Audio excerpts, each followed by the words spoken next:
الرحيم تم بحمده تعالى تحرير مدينة دمشق وإسقاط الطاغية بشار الأسد وإطلاق سراح جميع المعتقلين المظلومين من سجون النظام. The 50-year reign of the Assad family has finally come to an end, a mysterious conclusion that marks the beginning of new events and potentially a major shift in the Middle East.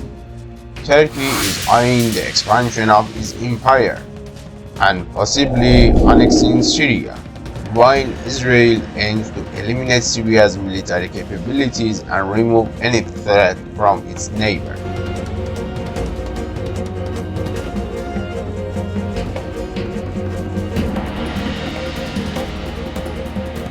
This story event, which occurred on December 8, 2024, stands as one of the greatest turning points in the Middle Eastern story. In this video, we'll uncover untold stories that have never been discussed before. Midway through, we'll answer a burning question. Why did Turkey play a key role in enabling the rebels to overthrow the Syrian regime? In the final segment of this video, we reveal the detailed prediction made by a former dictator, warning Bashar al-Assad and other Arab leaders about the potential collapse of their regimes.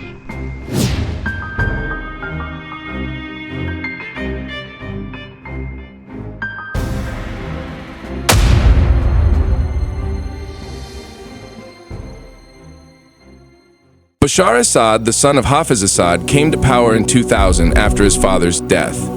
At first, he presented himself as a reformist, promising to open up Syria's political and economic space. But over time, the reforms stalled, and his regime shifted towards suppressing dissent and consolidating power. In 2011, as the Arab Spring swept across the region, protests broke out in Syria too. What started as peaceful demonstrations quickly faced brutal crackdowns from the government, escalating into a full-blown civil war. Various groups, including rebels, Islamist factions, and the Kurds, entered the fray. By 2014, the crisis took on a new dimension with the rise of ISIS, which seized large parts of Syria and Iraq. Exploiting the power vacuum in Syria, ISIS captured vast territories and declared a self-proclaimed caliphate.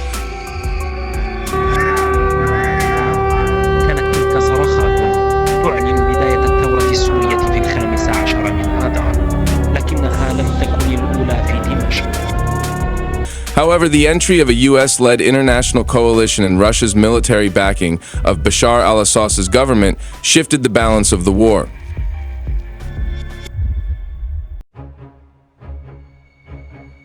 As ISIS weakened and large swaths of Syrian territory were recaptured, Assad, with the help of Russia, Iran, and Hezbollah, managed to reassert control over much of the country.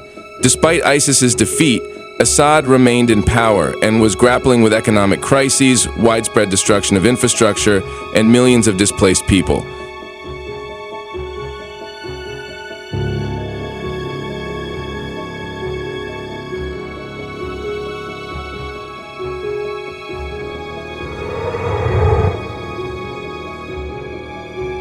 In the stillness of the night, along the Turkish-Syrian border, a military convoy quietly begins its journey.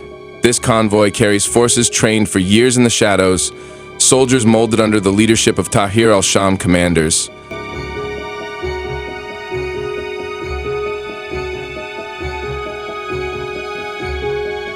They cross rugged borders, guided by Turkish drones lighting their path, while trucks transport the vital equipment needed for the battles ahead. Every city in their path becomes a stage for battle and eventual surrender.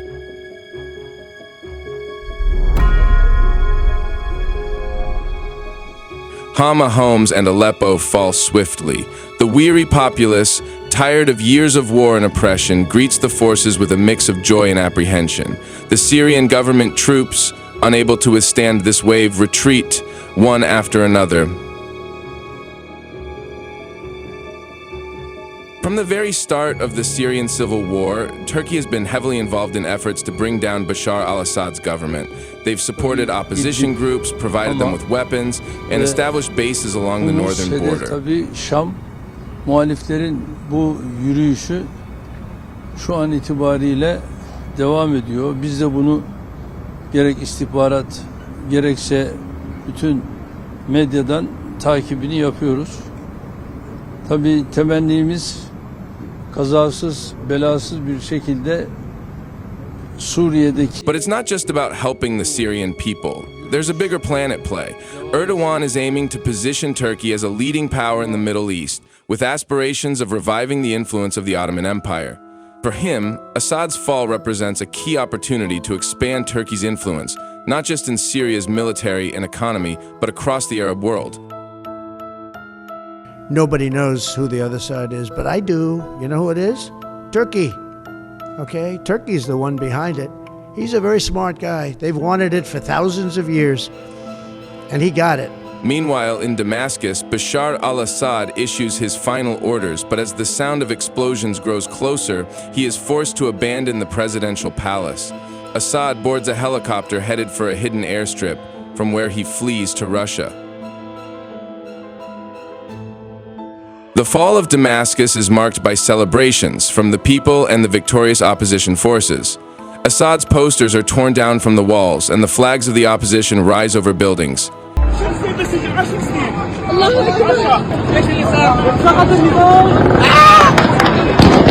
On the 8th of December 2024, opposition fighters entered Damascus at around 5 a.m. local time without resistance, quickly capturing the international airport, the state TV building, and many other strategic government facilities.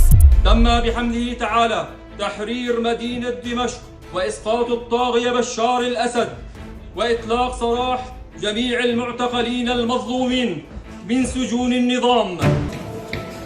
الله أكبر. الله أكبر.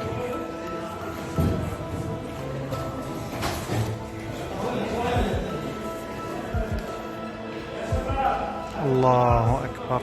الله أكبر. Please subscribe the channel and like this video. Thank you.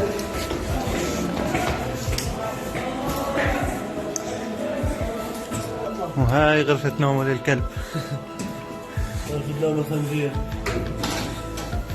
Yet, amid these celebrations, a profound question lingers. Is this the beginning of lasting peace, or the prelude to new conflicts?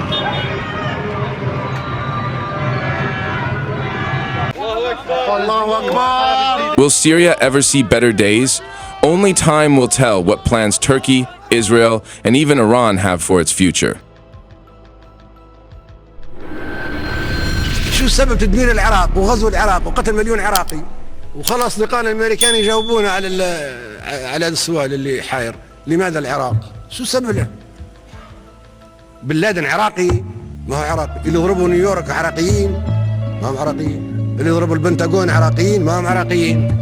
في أسلحة دمار شامل عند العراق؟ ما عنده. وحتى لو عند العراق أسلحة دمار شامل، أو باكستان عندها قنبلة ذرية، والهند عندها قنبلة ذرية، والصين وروسيا وبريطانيا وفرنسا وأمريكا، ما كله عنده قنابل ذرية. كله بيدمروها. كويس؟ فندمر كل الدول اللي عندها أسلحة دمار شامل. وليش ما نحقوا في شنق صدام حسين؟ كيف يصير حرب يشنق؟ ورئيس دولة عربية، عضو في الجامعة العربية. لما تكلموا عن سياسة صدام حسين والخلافة معاه السياسي، ممكن كلنا مختلفين سياسيين معاه ومختلفين حتى مع بعضنا نحن الآن. ما في حاجة تجمعنا أبدا إلا القاعة هذه.